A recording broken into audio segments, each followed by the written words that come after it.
Kumusta? May kwento ako para sa inyo ngayon tungkol sa kung ano ba talaga ang ibig sabihin ng pagiging mayaman.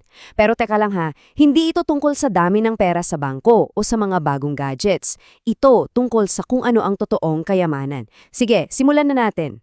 Isipin niyo to, habang si Jesus ay nagtuturo ng mga napakalalim na bagay, biglang may sumigaw sa gitna ng mga tao.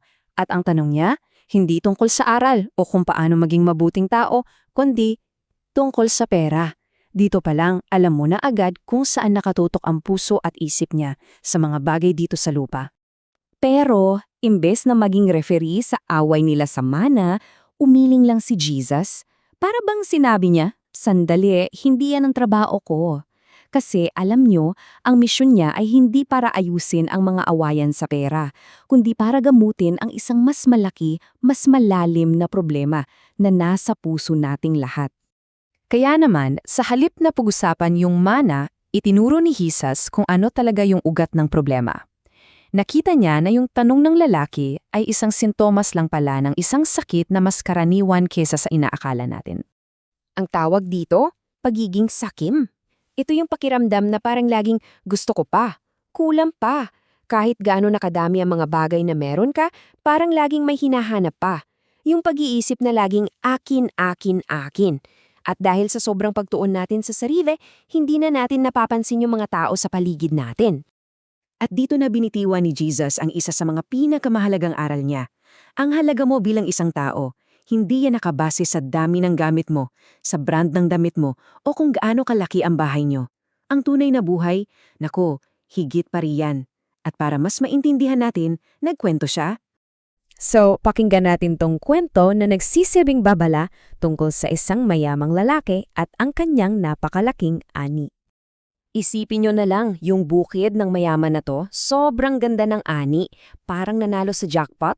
Umapaw yung biyaya, sobra-sobra talaga. Sa sobrang dami, hindi na raw magkasya sa mga luma niyang bodega o kamalig. At dito siya nagka-problema. Sabi niya sa sarili, naku po, anong gagawin ko sa lahat ng ito? Wala na akong space. Ito yung moment of truth, di ba? Kapag binigyan ka ng sobra-sobrang biyaya, ano ang gagawin mo? Pero, alam niyo kung ano ang nakakalungkot? Sa lahat ng pag-iisip niya, may dalawang importanteng bagay siyang nakalimutan. Una, nakalimutan niya ang Diyos na nagbigay ng araw at ulan para lumago ang mga pananim niya. At pangalawa, hindi man lang sumagi sa isip niya yung mga taong nagugutom na pwede sana niyang tulungan. Kaya ito ang naging plano niya, isang plano na puro ako, ako, ako. Sabi niya, alam ko na, gigibahin ko yung mga luma kong bodega, tapos gagawa ako ng mas malaki pa. Tapos ilalagay ko lahat doon para sa akin. At ang goal, haya-haya na buhay, relax, kain, inom, party. Walang space para sa iba. Pero habang abala siya sa pagpaplano ng kanyang retirement party, may ibang plano pala ang langit para sa kanya. Sa gitna mismo ng kanyang mga pangarap, nagsalita ang Diyos, hangal, sa gabing ito mismo, kukunin na ang buhay mo. At ito yung tanong na sumira sa lahat ng plano niya. Lahat ng inipon mo, lahat ng pinagpaguran mo, para kanino na yan ngayon? Bigla, lahat ng yon, yung mga kamalig na ipapatayo pa lang niya, naging walang kwenta. Kasi wala ni isa doon ang madadala niya. Okay, so nakita natin yung maling paraan, medyo matindi yon, pero hindi dyan nagtatapos ang kwento. Kasi itinuro ni Jesus ang mas magandang daan. Kung hangal pala ang mag-ipon para lang sa sarili, ano yung matalinong paraan para mabuhay? Tingnan nyo to. Dito, malinaw na malinaw ang dalawang landas. Sa kaliwa, yung landas ng pagiging makasarili na sa huli nauuwi lang sa wala. Sa kanan naman, yung landas ng pagiging mapagbigay at pag-alala sa Diyos na patungo sa tunay at walang katapusang buhay. So ano ba yung pagiging mayaman sa harap ng Diyos? Simple lang, ito yung pag-intindi na lahat ng meron tayo, yung oras natin, talento, pera, gamit, lahat yan hiram lang galing sa Kanya.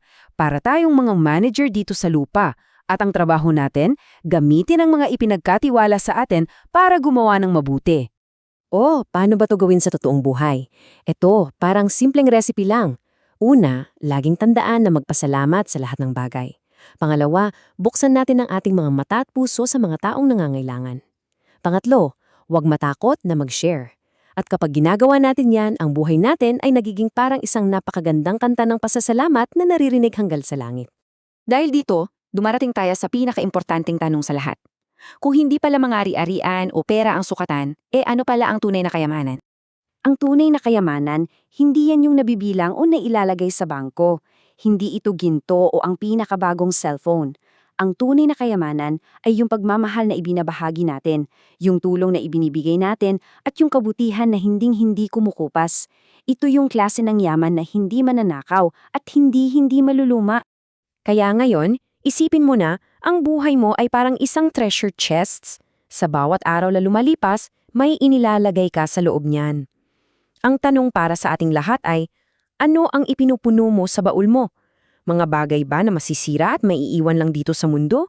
O mga gawa ng kabutihan at pagmamahal?